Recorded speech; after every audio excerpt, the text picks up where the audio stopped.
90,000 সন্তান জবাই করে পৃথিবীতে বিদায় করে দিয়েছে বটে, সেই মিশরকে ফিরআউনকে রক্ষা করতে পেরেছে ভাইরা আমার? কোনদিন পারে নাই। বাংলার জমিনে যারা 16 বছর এই বাংলার জমিনে কুরআন প্রেমিকদেরকে গুম খুন হত্যা করেছে, এই বাংলার জমিন থেকে সেই স্বৈরাচারের পতন হয়েছে কিনা? আমার ভাইরা, তাহলে এই জমিনে, এই যে গোটা পৃথিবীর এই জমিনের মালিক কে? জনগণের মালিক কে? এই জমিনে যা কিছু আছে সব কিছুর মালিক কে? আল্লাহ রাব্বুল আলামিন বলছে, যেহেতু জমিন আমার, জমিনের যত সৃষ্টি আছে সব সৃষ্টি আমার, তাহলে এই জমিনে আল্লাহর কোরআন দিয়ে এই জমিনটা পরিচালিত হবে। আমরা চাই কি চাই না? আল্লাহ রাব্বুল আলামিন বলছে, পৃথিবীর ক্ষমতা অত্যন্ত লোভনীয় ক্ষমতা। এই ক্ষমতা নিজেকে পাকাপোক্ত করার জন্য, এই ক্ষমতায় টিকে থাকার জন্য তৎকালীন সময়ে বিশাল ক্ষমতাধর অধিবাসী, ক্ষমতাধর ব্যক্তি একজনের নাম ছিল ফিরআউন। নাম কি শুনেছেন আপনারা? নাম শুনেছেন? নাম শুনেছেন আপনারা? আওয়াজ দেন না করে, আওয়াজ কথা বলতে হবে। নাম শুনেছেন কারা কারা? নাম শুনেছেন আপনারা? আলহামদুলিল্লাহ। এই ফিরআউন ক্ষমতাটাকে পাকাপোক্ত করার জন্য তৎকালীন মিশরে ওই সময় যে তার উপরে কথা বলতো তাকেই সাইজ করে দিত। সাইজ বোঝেন তো? তাকেই সাইজ করে দিত। আলোচনায় আসছি আমি আস্তে আস্তে। তৎকালীন সময়ে ফিরআউন তার ক্ষমতা পাকাপোক্ত করার জন্য যত ধরনের চিন্তা কলাকৌশল করা দরকার সব রকম করা শেষ। হঠাৎ করে একদিন বিবি আসিয়া স্ত্রীর সঙ্গে ঘরে শুয়ে আছে। ঘরে শুয়ে থাকার পর ফিরআউন তার পাশেই শুয়ে আছে। গহীন রজনীতে স্বপ্ন দেখলেন, প্যালেস্টাইন থেকে একটা আগুনের কুণ্ডলী মিশরের রাজপ্রাসাদ জ্বালিয়ে ছারখার করে দিচ্ছে। রাজপ্রাসাদ জ্বলে গেল। কিছুক্ষণ পরে ওই আগুন আস্তে আস্তে ফিরআউনের যে গদিটা ছিল, চেয়ারটা ছিল, চেয়ারে আগুন লেগে গেল, চেয়ারে ধ্বংস হয়ে গেল। কিছুক্ষণ পর ফিরআউন বসে রয়েছে, ফিরআউনের কাপড় চোপড় জ্বলে গেল। তার কিছুক্ষণ পরে ফিরআউনের গায়ে আগুন জ্বলে গেল। ফিরআউন হাউমাউ করে চিৎকার চেঁচামেচি শুরু করে দিল। গহীন রজনীতে চিৎকার চেঁচামেচি শুরু করলো, জ্বলে গেলাম, মরে গেলাম, পুড়ে গেলাম রে।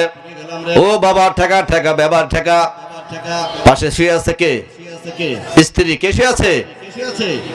বিবি আসিয়া শুয়ে আছে। বিবি আসিয়া বলল, স্বামী তোমার কি হলো? এত রাত্রে চেঁচামেচি কেন করো? এবার ফিরআউন বলল, তৎকালীন সময়ে ফিরআউনকে বলা হতো খোদা হুজুর। জোরে বলেন কি হুজুর? কথা বলেন নাকি? কি হুজুর? খোদা হুজুর বলা হতো।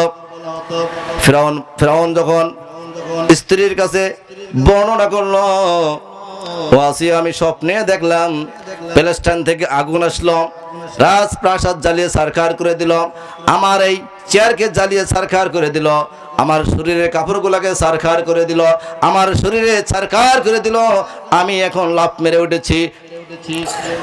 বিবি আসিয়া বলল, স্বামী তুমি তো খোদা হুজুর, তুমি যদি এত বড় খোদা হও, তুমি যদি আজকে বলো পুড়ে গেলাম, মরে গেলাম, বাঁচাও বাঁচাও, এই কথা বলে তুমি যদি এখন চিল্লা ফিল্লা করো, তাহলে বলো দেখি তোমার বান্দারা, এই মিশরে যাওয়ার অধীনস্থ যে বান্দারা রয়েছে, বান্দারা যাবে কোনখানে? তুমি খোদা যদি এখন বাঁচাও বাঁচাও করো, তোমার অধীনস্থ ব্যক্তিগুলা তারা যাবে কোথায়? বলেই মেরেছে এক লাথি। কি মেরেছে? স্ত্রী মারলো লাথি। এক লাথিতে ফিরআউন চলে গেল খাটের নিচে। দেখলো স্ত্রীর কাছে এই কথা বর্ণনা করে কোনো লাভ নাই। সারা রাত আর ঘুম হয় না। এবার ফেরাউন সকাল হওয়ার আগে তার বুদ্ধিদাতা বুদ্ধি প্রতিমন্ত্রী সাথে তার দেখা করলো, নাম তার হামান। হামান বলল, ও প্রধানমন্ত্রী, তুমি কোনো ভয় পেও না, এই তোমার স্বপ্নের ব্যাখ্যা দেওয়ার জন্য, স্বপ্নের তাবির দেওয়ার জন্য আমাদের রাজপ্রাসাদে গণক ঠাকুর আছে, তাদের কাছে গেলেই সমাধানে মিলে যাবে। গণক ঠাকুরদের খবর দেওয়া হলো, সব গণক ঠাকুর ফেরাউনের সামনে হাজির হয়ে গেল। ফেরাউন এবার যখন বর্ণনা করলেন, এবারে গণক ঠাকুরেরা বলল, ও ফেরাউন, এই স্বপ্ন তো স্বপ্ন নয়, তোমার জন্য রেড সিগন্যাল।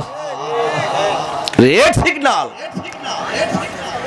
ভূমিকা বাদ দাও, আসল কথাটা বলো।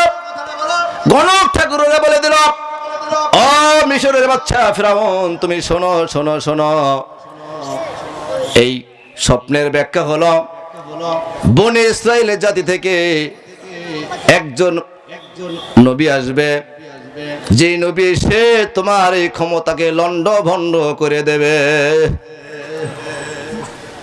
তোমার গদি শেষ করে দেবে, রাজপ্রাসাদ ভেঙে চুরমার করে দেবে।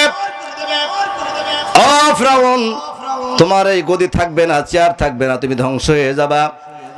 ফেরাউন বলল, তাহলে করণীয় কি? হামান বুদ্ধি দিল, এই বনি ইসরাইল এই জাতির মধ্যে যত ছেলে সন্তান আসবে, সব ছেলে সন্তান গুলাকে হত্যা করে ফেলা লাগবে। বলে নাউজুবিল্লাহ। সূরা বাকারার 49 নম্বর আয়াতে আল্লাহ বলছে, ইউযাব্বিহুনা আবনাহুম ওয়াস্তাহইউনা নিসাআকুম। আল্লাহু আকবার। কিতাবে আছে ফেরাউন 6 মাসের মধ্যে গোটা দেশের মধ্যে 6 মাস মেয়াদের মধ্যে 90,000 ছেলে সন্তান গুলাকে জবাই করে পৃথিবীতে বিদায় করে দিয়েছে। বলে নাউজুবিল্লাহ। 90,000 সন্তান জবাই করে পৃথিবীতে বিদায় করে দিয়েছে। বলে সেই মিশরকে ফেরাউনকে রক্ষা করতে পেরেছে ভাইরা আমার? কোনদিন পারে নাই। বাংলা